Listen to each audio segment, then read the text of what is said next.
First of all, thanks for coming in. You spoke earlier there of export and import. How much product is exported out of Ireland, leaving mushrooms aside, in veg? And where does it go? Yeah, look, it's complete for the domestic supply. The majority of fruit and veg, all if not the majority of fruit and veg is used for our domestic market. So nothing at all is exported out of the country? Apart from mushrooms. No. Mushrooms, mushrooms, absolutely, right. Yeah. In relation to the peat situation, obviously you've outlined the need, that there seems to be no solution for the mushroom sector. What about in other sectors of the horticulture that require peat? How are they fixed? Sorry. The strawberry sector are using a product called core, and it comes from Sri Lanka, so it comes halfway across the world. Some growers are still using peat, but yeah, the other product. But how is this product work? It's a byproduct. It's a byproduct of the coconut industry. Right. And it's quite, in fairness, it's quite a good product, but it's price-wise, is it more expensive? Before this year, it was sky high. Now it's starting to come down, funny enough. Yeah, it is a good product in fairness, but it is expensive. And Brian, this is a bit for you. You talk about, say, the numbers of people that has got out. With your meetings with the minister, is there any forward plan, like we should learn lessons, or we should have learned lessons in relation to, say, the war in Ukraine, food security? Is there any, when you meet the department, is there any plan to encourage people to get into that industry, or to try and give a pathway forward, that we're not going to someday realise that we have lost all the people in this country that produces the product, rely on someone else, and then it doesn't come in? Is there, like in your negotiations with the department, is there any bit of common sense being used to basically entice people or mollycoddle them, whatever way you want to get into it? Deputy, I suppose the point I'd always make about encouraging and enticing people, be they young or old, into an industry, is you make that industry an attractive place to be, okay? And the number one thing that'll attract people is firstly, is it economically sustainable for them? Will it get a return on investment, and will it give me a good quality of life? And as been detailed by our speakers, like, you can't say it about the horticulture sector at the minute. The pressure that's on them, increasing input costs, the effect of price compression at retail level. You're seeing massive consolidation at farm level, which is only leaving growers more vulnerable, because you've only one or two growers of a certain product, so the squeeze is easier to put on. So while documents like the horticulture strategy are positive, and it is like, it's a comprehensive document, and as Niamh said, like, if everything was put in place, it would be very positive for the sector. The problem is that all of that is a fairy tale if you cannot address and arrest the decline we're having now at the minute. And we're looking at the horticulture sector, and I know, you know, and you say, I look at the horticulture as a canary in the coal mine here, right? Because you can apply what's happening in the horticulture sector. We're starting to see it in liquid milk, you're going to see it in the other sectors as well. That is a fact. That if you allow the competitiveness of a sector be eroded and the farmer margin being hammered, no one's going to get into it, like, you know? So what they would need to do is the actions that we identified were simple actions that would instill confidence in the sector. That'd be the first step to encouraging people in. Just, you want to make a comment there, Neil, did you? Yeah, a litmus paper, the whole thing sometimes is people coming into the industry. You find in dairy, you know, you find quite a few young lads getting into dairying. I know virtually nobody of next generation coming into it. And I think that's a big litmus paper, or that's a big test to the situation we're in. And as I said a few minutes ago, there's been so many reports, so many this. Growers are just plain tired of the whole thing. We need action. We need somebody to roll up their sleeves, get departments together, Department of Agriculture, Department of Enterprise, Trade and Employment, Department of Foreign Affairs, and come together, get a strategy and put in place. And if we don't do that, we won't have a horticulture. Is it a huge problem, say, every sector, and look at them at the plant term, is it, like the shortage of labour? Is it, what's the solution to that? Is it streamline permits, or Yes. what's the solution? For the simple reason, it's affecting nearly everything in rural Ireland at the moment. Be the fella that's going out making silage with the tractors, or the person that's going the strawberries, or right through, even hire shops now to build buildings here in Dublin. Can I get mechanics? They're looking out to see, will Niall Collins get that sorted to get permits for South Africans or whatever. But that's okay, but if you've €100,000 worth of veg in a field and you can't get that harvested, Yeah. that's, you know, in other industry you can stop. Stop. Yeah. But if you have 100 grand or 200,000 or 300,000 euros worth of fruit in a field and you can't get, you can only get 80% of them harvested. How coordinated is it in your industry that you go in, and is there any long-term? It's a disaster. No, but Sorry. in the line of, say, forward buying or whatever, in trying to get a deal done for a 2-year period or a 3-year period that might know that you're going okay. Is there any contracts given out that way, or is it a race to the bottom that the supermarkets are kicking the daylights out of you, telling you that someone in Spain or whatever? You can't get a signed contract for anything. Is that right, lads? There's nothing. You're just as good as your last. So you can get no signed contracts? No. From any of the major retailers?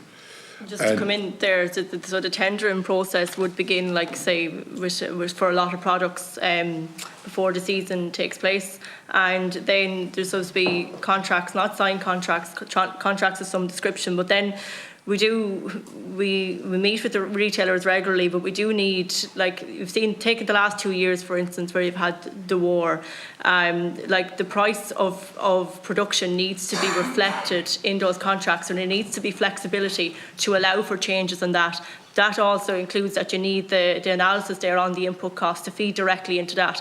And that's where the food regulator is going to play a key role, I think, to allow that transparency. Have you a contract or not? No, there's contracts of varying degrees, but not signed contracts, as Neil said. There's different arrangements. And explain one thing to me that often baffles me. From when we were youngsters growing gardens, when we grew veg at home, and say lettuce or onions or whatever you had, and you pulled them and you brought them in, after a day or two they were going yellowish, right? How common a lot of imported stuff at the moment that you could have the lettuce nearly for a month within the fridge and it's still looking like as if it came out the first day out of the ground? What's going on?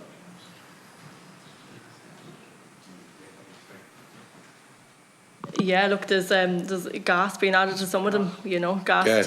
To prolong the shelf life. But just in terms of, you mentioned onions there, Ireland historically did have a good onion industry, and now we have the retailers looking for growers to supply onions again. But the reason for this is the price that was being offered for onion growing was well below anywhere in Europe, and this was because their environment or their climate to grow in dry onions would have allowed them a huge competitive advantage over Irish growers who would have had to dry them with heat, etc., and the cost associated with that.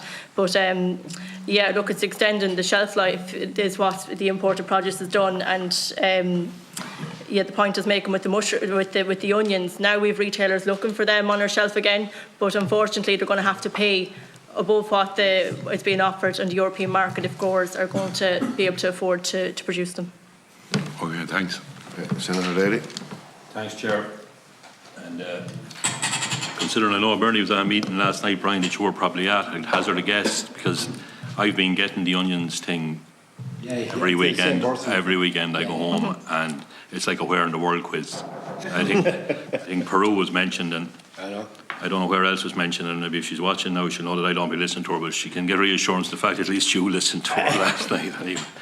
But going back to just what you said, I was going to ask that myself and about the price and how it can be more competitive coming from Peru, because Peru was definitely mentioned. I couldn't believe that one myself, that you could ship an onion from Peru, have it on a shelf in Tullamore, and an Irish grower couldn't compete with it.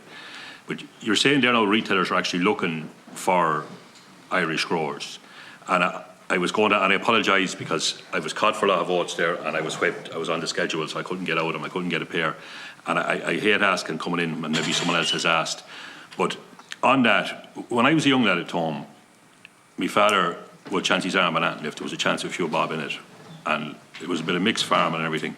But he took a contract one time with Aaron Foods growing Brussels sprouts. Now, it was a one-year one, and it was very labour intensive. And not only do I remember it, I'll never forget it.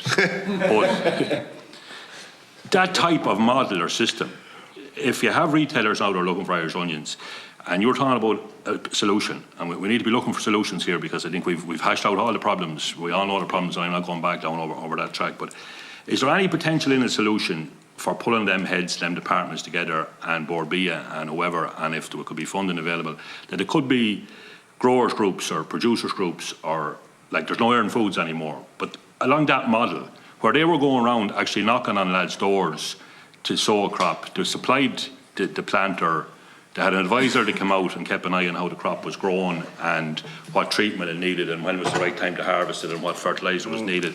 And I know there was a bigger mixed farming model that time. It wouldn't probably suit somebody getting into, even if you had the model in place, it wouldn't suit somebody getting in as a horticulture farmer. But surely there are still farmers out there, tillage farmers, and let it be a rotation crop or whatever. Is there any merit in a model like that, especially as I say when I hear now Irish retailers are looking for an Irish onion and it's not there? Yeah, firstly, you talked about advice for crops. So I farm in County Longford. Where do I get my advice? I don't get it from Chagas. They have one straw. No, that's the question I'm asking. Yeah. That was available that time, and I'm talking about 40 years ago. Yeah. My advisor flies in from England. He travels to Longford. He travels to Kildare. He goes down to Wexford, back up to Dublin, and flies out. You know, we don't have a strawberry advisor. There is one.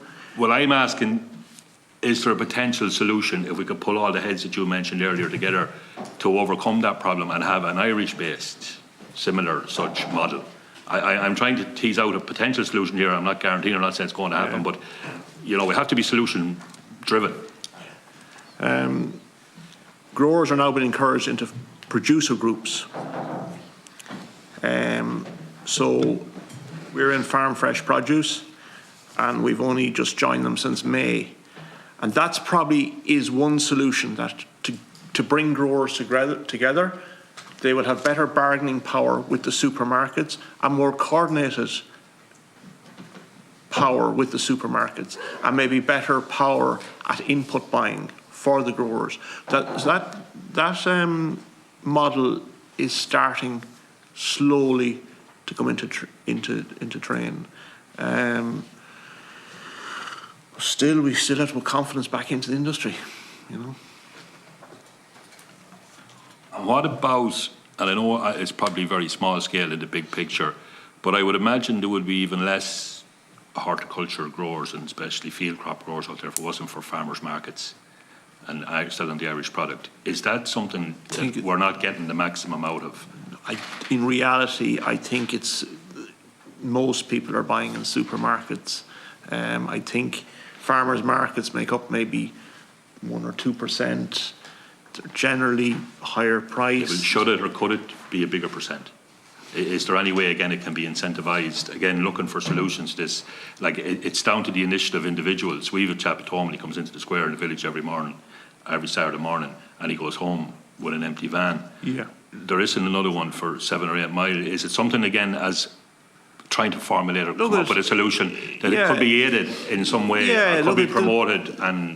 With this whole situation, there's going to have to be a lot of work done, a lot of solutions, and maybe it's one small area that could be looked at, all right, but we're still dealing with 5 supermarkets who are buying 90% of the produce, and which most people are doing their shopping in. And you're right, maybe the guy in the farmer's market, maybe that's one small solution, but you're still dealing with the multiples, and they are the powers to be. Sorry, can I come in on that for a second?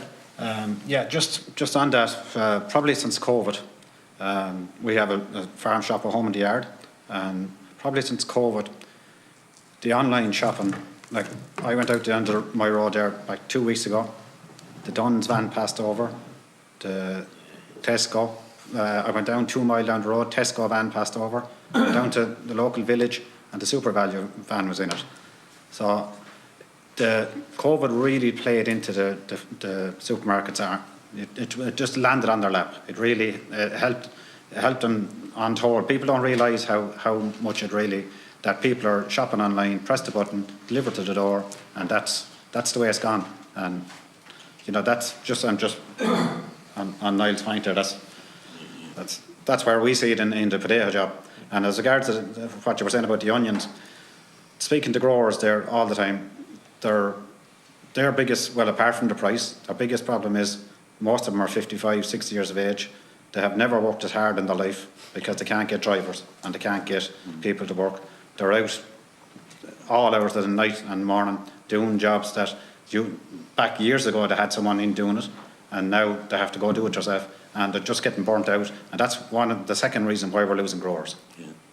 No, and I appreciate that, and I know one instance of a pumpkin grower for the Halloween market, and he just couldn't compete with the Dutch on a price thing, and I can never fathom how stuff can travel at the cost of travel and still be cheaper than we produce it. But I suppose a big play there. Like I suppose it's nearly we have potential to grow big yields, but because we get the rain. But with the rain, then becomes input needs in terms of fungicides and things like that. And that's a cost that a lot of our European counterparts just don't have. Like a dry climate brings with it certain advantages in terms of managing a crop, so they have that cost advantage. And I suppose that's what we're trying to compete with. Like there does need to be an appreciation, and you know, you'd hope it's not too late by the retailers, that constant compression like what they've done, or even saying, well, if we can't get off you at this price, we're going to bring it in from Spain. But now, you know, the customer is asking those questions about, why are my onions coming from the other side of the world? Where's my Irish onion? You know, and like, so there seems to be a realisation at retail level that what they've done is coming home to roost. You know, they need to move quick now to make sure we don't lose the critical mass of growers that we do have. And is there any extra demand from the customer, or is there much potential in organic? Like the big challenge with the organic is what's the customer willing to pay, and the challenge with organics is that, you know, you suffer a yield penalty, and that with it adds cost to the business because you don't have that to offset it. So the cost of production per unit is higher, and bar a niche, a small group of customers, I don't see a large amount of people willing to pay that extra for organic products. The volume wouldn't be there to make it feasible. I don't think so. But you look at the milk market, the milk situation at the minute. Currently at the minute, a conventional dairy farmer is getting more per litre of milk than the organic because the customers are not willing to pay the premium. So the key with the one worry I'd have with organics is that a farmer needs to decide and needs to make their own mind up to make sure that the market is there for the product that they're selling. That's the key, because relying on it, going into it just for the payment, for the sub, over time that'll erode. They need to make sure that there's going to be a market for it. And there's a big role with Borbie obviously in that, in terms of creating those markets. It's a production system that works, but for us, we're a small island, small population. We have a population that most European cities have, so our market is quite small. Well, that's where I was going next. Was like, is there a marketing issue here? Like a brother of mine grows a few tomatoes as a hobby, and when he sends up the bowl of tomatoes every year, and it's a tomato. What you're buying in the shop is not a tomato. And if that's marketed correctly, you'd imagine if people tasted the difference once, there has to be potential in creating an Irish homegrown, and even if you want to go as far as organic market. Is part of our problem here that we're not marketing our own? Listen, I think there's, in terms of the organic piece in particular, Senator, I think there's a big job of work in terms of marketing and making sure the market is there before the product goes out. You can't have it, because it's going to leave a bitter taste in farmers' mouths if there's a big increase in organic production and end up taking conventional price. It's not going to be good news for a farmer. And it's not going to be good news for the sector in general. But I would agree with you in terms of, you know, that difference. And there is a market potential for that, but it's getting that to market. Like, so we've the island, whatever how many people are on our island, but we've a big market on our doorstep. So there needs to be supply chains put in place that allows us to access the European market. But then again, we're competing with our European counterparts as well. Just finally, something I was thinking of down here, Tom, but the peat replacement that's coming across the world, it's the fact that it's a coconut byproduct, it's a crop-based byproduct.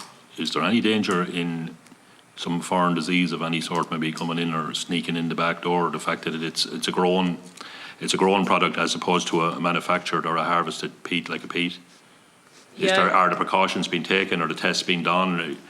You know, we've had issues before with little foreign bodies and diseases getting in the back door. Is there any danger of such a problem because of the fact that it is a grown product? We'd share that concern, especially the coir is kind of used as a substitute on the strawberry sector, and that's been used for a number of years. But the main substitute they're putting into peat alternative now is wood chip and imported wood chip. So, you know, you can treat wood chip, but still you would have concerns as to what could be in it. And also just on the quality aspect of that, I know some of the amenity growers have trialled some of the alternatives, and the wood chip is not able to retain the moisture as much. So you're going to be in a situation where more water is required to keep the plants alive as well. So look, it's a work in progress, but definitely the disease pressure would be a concern of ours as well. And then when it's finished its use, its purpose with you, the byproduct of the byproduct, is there a future for it, or is it able to be used or disposed of the way we would of the peat, like as a fertiliser or whatever? Will that be an issue down the line? How is the used commodity, how is it disposed of, or has it a purpose, has it a use? I'm unsure, to be honest. I don't know the research in terms of the end use, what it would be, but I'm unsure. I'm sure it'll come out as the research advances. Okay, thanks, Chair. Okay. Deputy Fitzmaurice. In light of your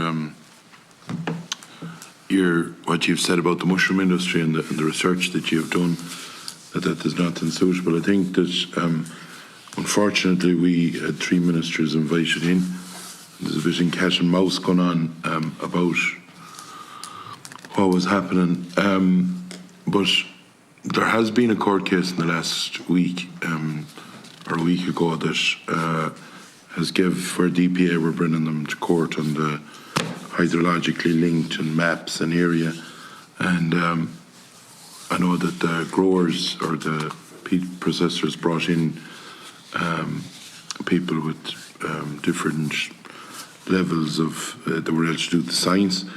And I believe that it was one, and I think that I've seen this done before, and I talked about it here at the committee, where you can show that something isn't hydrologically connected. And I think it's the opening for the departments, the Department of Agriculture, the Department of Housing and Planning,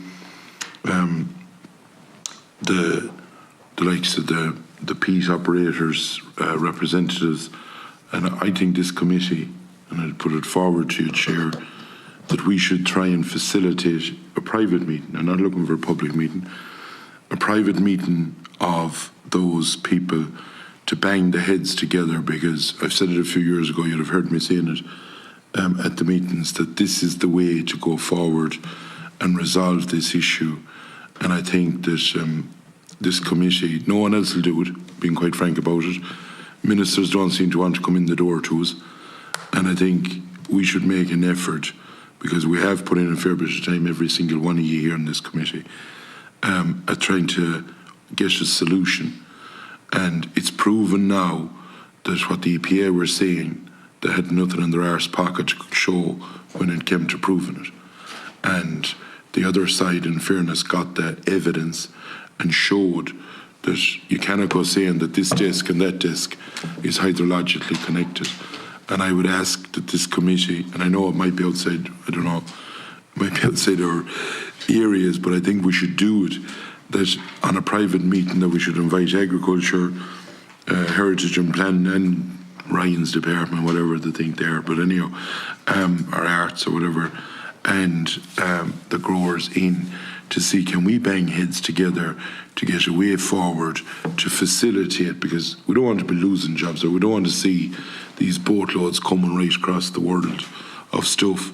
And I think we should see this has been ruled on now, it's there, and rather than they going to court every week now for the next year, could we bring a path forward and resolve an issue in an amicable way that's suitable and a way forward for everyone? I second that.